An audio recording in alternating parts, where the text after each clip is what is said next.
Hi friends, இந்த வீடியோவில் நம்ம ஒரு பயனுள்ள தகவல் பற்றி தாங்க பார்க்க போகிறோம். 2026 பயிர்க்கடன் தள்ளுபடி குறித்த ஒரு தெளிவான அரசாணை வந்து வெளியிட்டிருக்காங்க. கடந்த 19/6/2026 அன்னைக்கு தான் இந்த அரசாணை வெளியிட்டிருக்காங்க. அரசாணை நிலை எண் 44. ஸோ இதில் பல்வேறு விதமான தகவல் இருக்குது. யார் யாருக்கெல்லாம் பயிர்க்கடன் தள்ளுபடி செய்யப்படும், எந்தெந்த கூட்டுறவு சங்கத்தில் வாங்கின பயிர்க்கடன் தள்ளுபடி செய்யப்படும், அந்த பயிர்க்கடன் தள்ளுபடிக்கான சான்றிதழ் எப்படி இருக்கும் அப்படிங்கிறதுக்கான கம்ப்ளீட் டீட்டெயில்ஸ் இந்த ஒரு அரசாணையில வந்து இருக்குது. அத பத்தின தகவல் தான் இந்த வீடியோல பார்க்க போறோம். முக்கியமான தகவல் மட்டும் பார்க்கலாம். அதாவது இந்த பயிர்க்கடன் தள்ளுபடி திட்டத்துல கீழ்காணக்கூடிய முக்கிய நிபந்தனைகள் பின்பற்றப்பட வேண்டும் அப்படின்னு சொல்லியிருக்காங்க. என்ன நிபந்தனை அப்படின்னு பாருங்க. மாவட்ட மத்திய கூட்டுறவு வங்கியால் காசு கடன் அனுமதிக்கப்படாமலும், அனுமதிக்கப்பட்ட காசு கடனில் இருந்து தொகை பெறாமலும், அனுமதிக்கப்பட்ட காசு கடனை விட அதிகமாகவும் வழங்கப்பட்ட பயிர்க்கடன்கள் தகுதி பெறாது. இணைப்பதிவாளர் அமைக்கும் சரிபார்ப்பு குழுவின் ஆய்விற்கு பயிர்க்கடன் தொடர்பான ஆவணங்கள் சங்கத்தால் உரிய காலத்தில் அளிக்கப்படாத நேர்வுகளில் இணைப்பு 1 ஒரு அனெக்சர் 1ல வந்து ஒரு சில வழிகாட்டு நெறிமுறைகள் வந்து கொடுத்திருக்காங்க. அதை நான் உங்களுக்கு பின்னாடி அப்படி காமிக்கிறேன். அந்த வரிசையில் நாளில் குறிப்பிட்ட இந்த இனங்கள் மற்றும் நீதிமன்றங்களில் நிலுவையில் உள்ள இனங்கள் தவிர அக்கடன்கள் தள்ளுபடிக்கு தகுதி பெறாது. அதாவது இந்த இணைப்பு அனெக்சர் 1ல வந்து வழிகாட்டு நெறிமுறை குடுத்திருக்காங்க. அதுல இருக்கக்கூடிய வழிகாட்டு நெறிமுறைகள பின்பற்றி தான் இந்த கடன் வந்து தள்ளுபடி பண்ணணும். இப்போ அனைத்து மத்திய, மாநில அரசு பணியாளர்கள் மற்றும் மத்திய, மாநில அரசு ஓய்வூதியதாரர்கள் பெற்ற பயிர்க்கடன்கள் தள்ளுபடிக்கு தகுதி பெறாது.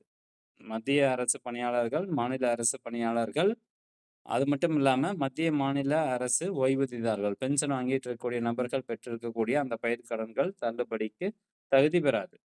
4வதாக கூட்டுறவு நிறுவனங்களில் பணிபுரியும் அலுவலர்கள், பணியாளர்கள் மற்றும் அவர் தம் குடும்பத்தினர் பெற்ற பயிர்க்கடன்கள் தள்ளுபடிக்கு தகுதி பெறாது.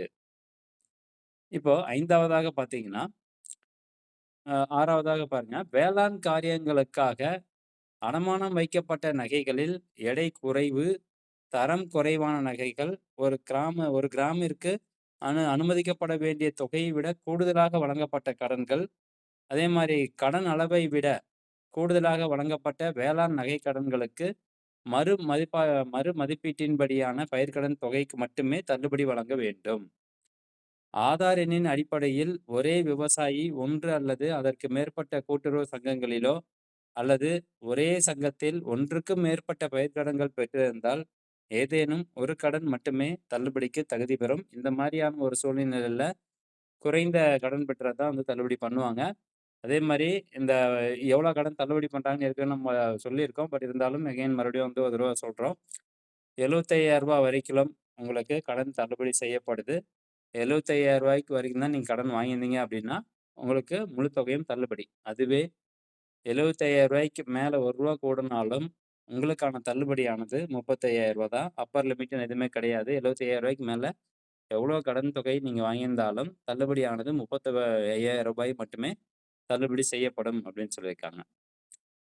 மேலும் குடும்ப அட்டை எண்ணின் அடிப்படையில் ஒரே குடும்பத்தில் ஒன்றுக்கு மேற்பட்ட குடும்ப உறுப்பினர்கள் பெற்ற பயிர்க்கடன்களில் ஏதேனும் ஒரு கடன் மட்டுமே தள்ளுபடிக்கு தகுதி பெறும். முக்கியமான பாயிண்ட். உங்களுடைய ரேஷன் கார்டுல 4 பேர் இருக்காங்க. ஒவ்வொருத்தருக்கும் தனித்தனியா வந்து சொத்து இருக்குது. அந்த சொத்தின் பெயர்ல அவங்க வந்து ஒரு பயிர்க்கடன் வாங்கியிருக்காங்க அப்படின்னா, ஒரு குடும்ப அட்டைக்கு ஒரு பயிர்க்கடன் மட்டும் தான் தள்ளுபடி பண்ணப்படும் அப்படின்னு சொல்லியிருக்கிறாங்க.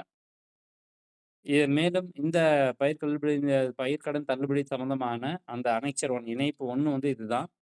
கூட்டுறவு சங்கங்களில் 1/5/2025 முதல் 28/2/2026 வரை பயிர்க்கடன் வழங்கப்பட்டு, 28/2/2026 அன்று நிலுவையில் உள்ள பயிர்க்கடன்களில் அரசாணையில் தெரிவிக்கப்பட்டுள்ளவாறு குறு, சிறு மற்றும் இதர பெரு விவசாயிகளுக்கு பயிர்க்கடன் தள்ளுபடி செய்வதற்கான ஒரு சில வழிகாட்டு நெறிமுறைகள் இங்க குடுத்திருக்காங்க.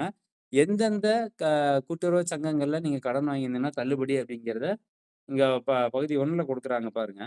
தொடக்க வேளாண்மை கூட்டுறவு கடன் சங்கங்கள், பெரும் பல்நோக்கு கூட்டுறவு சங்கங்கள், பயிரிடுவோர் கூட்டுறவு சங்கங்கள், கிராமப்புற கூட்டுறவு கடன் சங்கங்கள், உழவர் பணி கூட்டுறவு சங்கங்கள் மற்றும் நகர கூட்டுறவு கடன் சங்கங்கள்.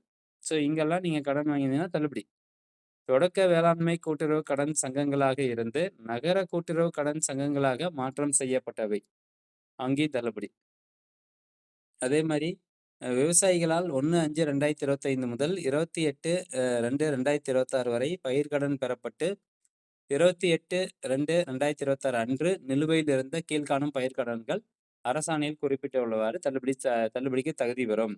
அதாவது பிப்ரவரி 28ஆம் தேதி அன்னைக்கு உங்களுடைய பயிர்க்கடன் எவ்வளோ இருக்கோ அது அப்படியே தள்ளுபடி செய்யப்படுது. கீழ்காணக்கூடிய அந்த 3 பயிர்க்கடன்கள் தள்ளுபடி. 1 குறுகிய கால பயிர்க்கடன், 2வது நகையீட்டின் பேரில் வழங்கப்பட்ட குறுகிய கால பயிர்க்கடன், 3வதாக கூட்டு பொறுப்புழு பயிர்க்கடன். ஸோ இதுதான் வந்து தள்ளுபடி பண்ணப்படுது. கடன் அனுமதிக்கப்பட்ட நாளில் நில உடைமை பதிவேடு, சிட்டா, அடங்கல், சங்க கடன் பதிவேடுகளின்படி குறு, சிறு, இதர விவசாயிகள் என்ற வகைப்பாட்டின் கீழ் உள்ளவர்களுக்கு இத்திட்டம் பொருந்தும். முக்கியமா கடன் பெற்ற பரப்பளவின் அடிப்படையிலான வகைப்பாட்டிற்கு பொருந்தாது. குறு விவசாயிகள் என்போர் 2.5 ஏக்கர் வரை நில உடைமை உள்ளவர்கள். சிறு விவசாயிகள் என்போர் 2.5 ஏக்கருக்கு மேல் 5 ஏக்கர் வரை நில உடைமை உள்ளவர்கள். இதர விவசாயிகள் எல்லாருமே, அதாவது 5 ஏக்கருக்கு மேல உங்களுக்கு நிலம் இருந்துச்சுன்னா, நீங்க வந்து பெரு விவசாயி, இதர விவசாயி கேட்டகரியில போயிருவீங்க.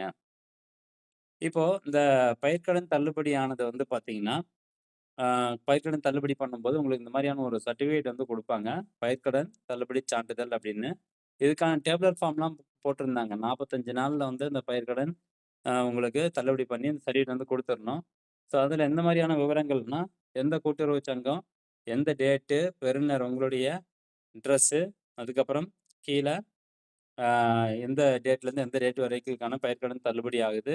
அரசாணை நிலை எண் இப்ப சொல்லியிருந்தாங்கல்ல, அரசாணை நிலை எண் 44, வெளியிட்ட தேதி 19/6 அப்படின்னு போட்டு குடுத்துருவாங்க.